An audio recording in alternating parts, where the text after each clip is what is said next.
j'étais très mauvaise langue. C'est de la faute en fait. Non, c'est parce que je veux montrer.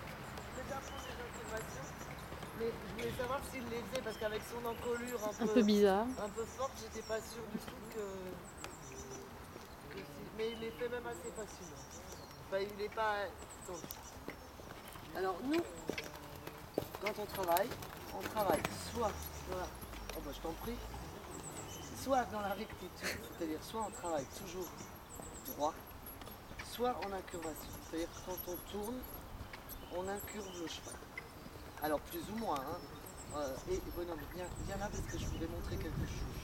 C'est une dame, je pense que c'est pour ça, celle-là. Ah bah, excuse-moi mademoiselle. C'est-à-dire que quand on tourne, on met toujours le poids sur l'épaule extérieure. C'est-à-dire qu'on va chercher, alors l'incurvation ça se fait comme ça. On va chercher la bouche du cheval. On avance sa main, on tourne comme ça, on attire la bouche du cheval et on passe sa main. Sur des rênes totalement fluides. Hein. Le cheval, il n'a pas le droit d'en sortir. Si quand je marche ou quand je suis au pas, au trot, au galop, je mets mon couloir par là, je vais faire une sorte d'épaule en dedans, en fait, et mon cheval va partir. Si je mets le couloir par là, je vais faire tomber l'épaule à l'intérieur.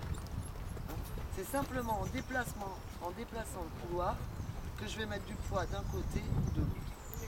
Et c'est toujours le cavalier qui défait la... Hein, tu m'as entendu? Parce que là, elle est sortie sans que je la laisse faire. C'est elle qui est sortie de l'incurvation. Ce qui est très mauvais, c'est toujours le cavalier qui sort de l'incurvation. Donc là, je la cherche de l'autre côté et je ramène ma main là, au niveau du garrot.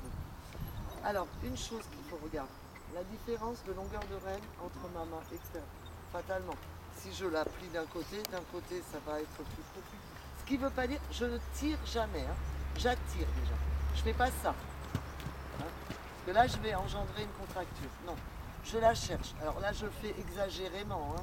Et où on le fait exagérément, soit pour montrer comment ça se fait, soit pour des jeunes chevaux, pour bien aller leur chercher. Mais au bout d'un moment, quand tu le fais avec des chevaux habitués, ben, il n'y a plus que le mouvement de la main qui te met le cheval comme ça. Hein. Voilà. Dans chaque point, tu fais ça. Chaque fois que tu tournes, tu observes ça. Imagine combien de fois tu vas muscler ton cheval. Parce que chaque fois que tu le fais, tu fais abaisser la hanche.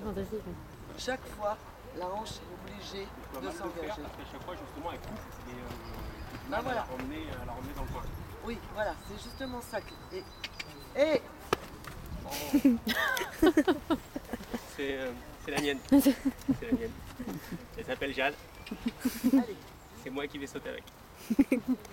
Ça va bien se passer. Vous allez être surpris parce qu'elle saute en fait. Je pense qu'elle saute, ouais. Ah ouais, non. Non mais on a l'impression quand on la voit ça fait peur quoi. Mais... Ouais. Je pense qu'elle jump un peu, ouais. Non, mais elle est bien boulée parce qu'elle est grande. Je mets mon couloir par là, elle va par là. Je vais mettre mon couloir par là, elle va là. Et